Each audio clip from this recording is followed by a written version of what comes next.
এদিকে আসো না। এটা কি নতুন ডাবা বানাইছো? জি। এটা কখন বানাইছো? এটা কিছুক্ষণ আগে। এটা ধোঁয়া কেমন হয়? একটু ভালো হয়। আগুন তো নিভে গেছে মনে হয়। নিবে নাই, আগুন আছে মানে এটার সাথে লাগাইলে মিলবে দুম। এটা একটু দেখাতে পারবো বাঁশের। দেখি ওইটাতে একটু লাগাও তো দেখি। একটু ধরেন তো এটা। হ্যাঁ ধরছি। দেখি ওইটাতে লাগাই টানো।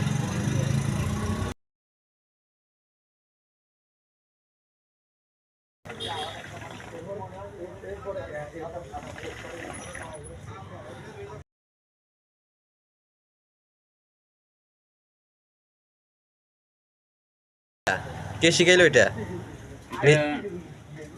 এটার উস্তাদ কে? তোমার উস্তাদ কে? মোহাম্মদ বাপ্পি। মোহাম্মদ বাপ্পি শিখেছে তোমাকে? এটা কোন বাপ্পি? বাপ্পিকে কি আমরা চিনি? সেটা টয়লেটে করে। ওই টয়লেটে সুইপার? হ্যাঁ, টয়লেটে সুইপার। ও সুইপার কাছ থেকে তাহলে তুমি এটা শিখছো? যাক, এটা তো ভালো ধোঁয়া হয়। হ্যাঁ, বাঁশেরটাতে একটু ভালো হয়। তো তোমার এটা খাইলে রাতে কাশি হয় না? একটু সামান্য করে।